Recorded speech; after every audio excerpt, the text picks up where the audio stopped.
Hi, welcome back to the Messy Bookshelf. I'm Jennifer and today I'm going to be doing a book review.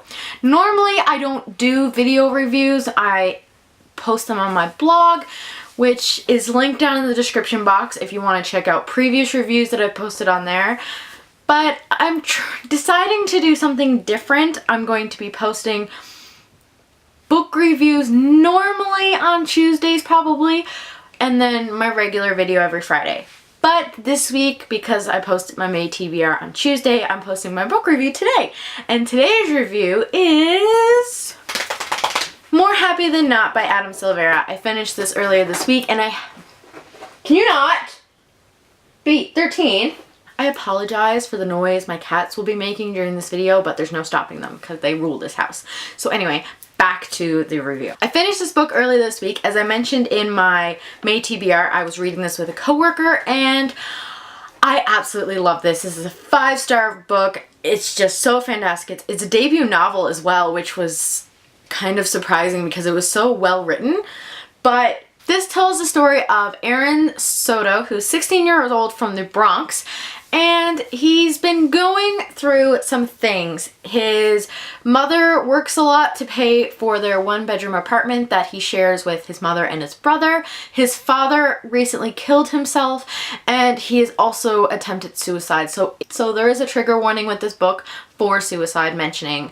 But there's so much more to this book than just the depression. It deals with sexuality and depression and memories, but I'm not going to really go too far into memories. I will mention that it is a big plot point for this book, the memories aspect. If you've seen Eternal Sunshine of the Spotless Mind, then you might understand. You'd probably really like this book. Aaron is your typical 16-year-old. He has a girlfriend, he has friends, but he's still not really happy. And then he meets this boy, Thomas, who is from a nearby apartment complex, but he doesn't get along with the boys in his, so he comes over and he meets Aaron, and they become really close, and it may cause some issues for him on different aspects. But this book was so incredibly beautifully written that although it sounds really confusing, it's definitely a must-read in my books.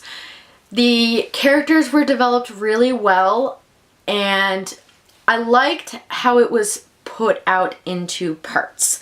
There was part 1, part 2, part 0, and part 3.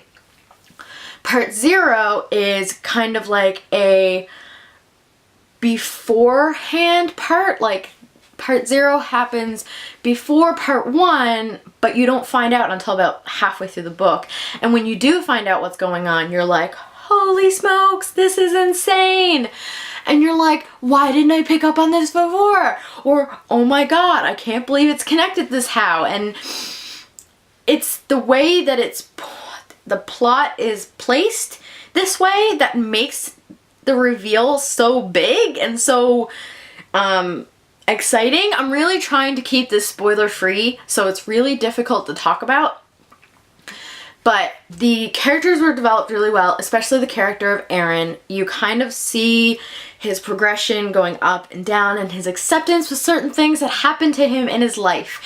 And it kind of puts into a perspective of, yeah, your life is bad now, but it could be worse type thing. I'm gonna put this down because it's not that it's heavy, but I can't move my arms as much as I'd like. The pace of the book was really well as well.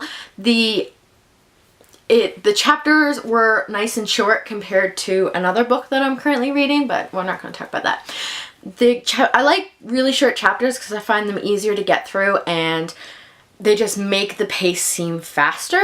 So I liked that there were times where chapters were only like a page or half a page, or they were usually less than 10 pages, which was really nice.